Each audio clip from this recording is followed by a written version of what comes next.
Sometimes, footballers can age like fine wines. But with Naby Keita, Liverpool boss Jurgen Klopp may be left wondering if his expensive purchase has failed to ferment properly after a bittersweet performance against Atletico Madrid.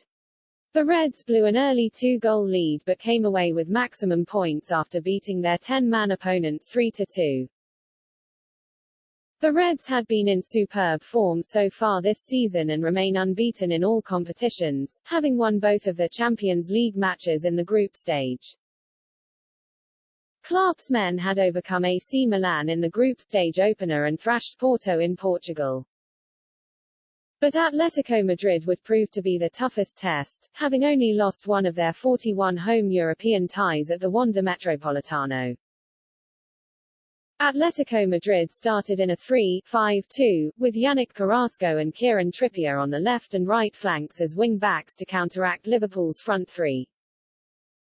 But it took only 8 minutes for the in-form Mohamed Salah to get the Reds off to a superb start in Madrid. The way he skipped past Carrasco was far too easy, but the close dribbling and audacity to then jinx past Thomas Lemar and Koke with consummate ease. Jan Oblak might well have saved the low effort had James Milner not stuck his leg out to direct it into the far corner. But there was no question that Salah was the artist behind it. Chants of Mo Salah emerged from the high corners of the magnificent arena, with Liverpool fans clearly sending a message of support for their Egyptian king.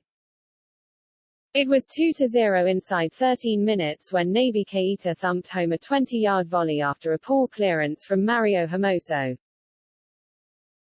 Liverpool were threatening to run riot, as they have done on so many occasions under Klopp, and as recently as Saturday, they smashed Watford 5-0.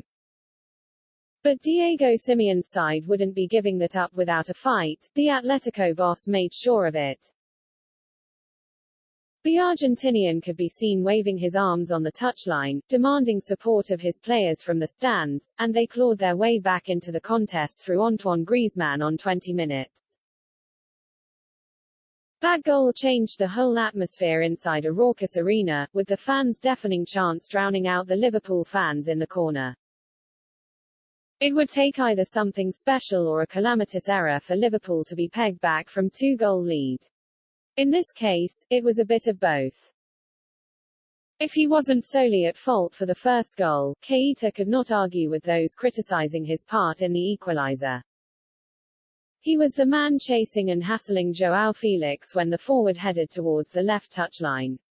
But the Portuguese used his agility and strength to wriggle free, leaving the Guinean in his wake as he strode towards the box. Still, there were 4 Liverpool defenders and only one Griezmann to deal with. But the pass was inch-perfect, allowing the Frenchman to nick it past Joel Matip and slide home past Alisson Becker. It was sloppy, amateurish defending that might have been expected from Liverpool when they didn't have Virgil van Dijk or Matip in the side. This time, there could be no excuses.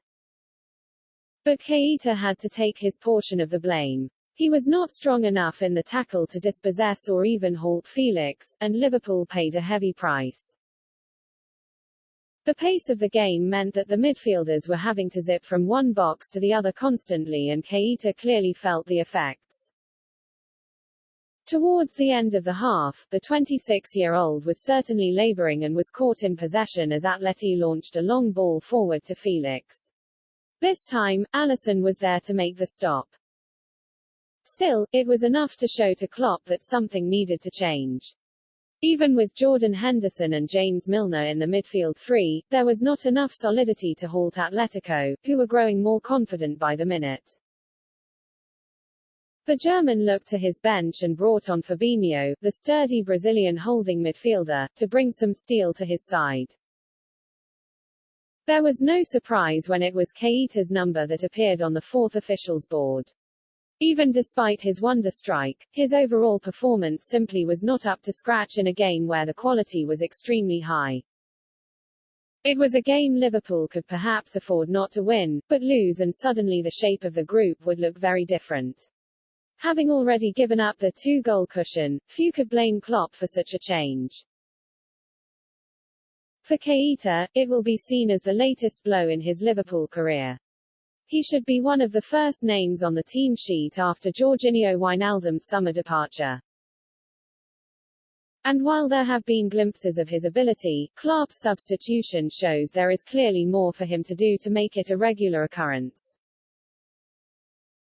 That Liverpool have been linked with a move for Yves Bissouma, Declan Rice and, more recently, Aurelien Tchouameni, players similar to Keita, points to how Liverpool may be thinking in the future. Tchouameni offers an energetic presence in the midfield, something that was alarmingly missing from Keita's game in Spain on Tuesday night. Klopp may look to his last big money purchase from the League One outfit, signing Fabinho for £40 million in 2017, which worked out rather nicely. Perhaps Tchouameni would follow suit. But first, Klopp has the Keita conundrum to solve, with January perhaps the first opportunity to explore a potential sale.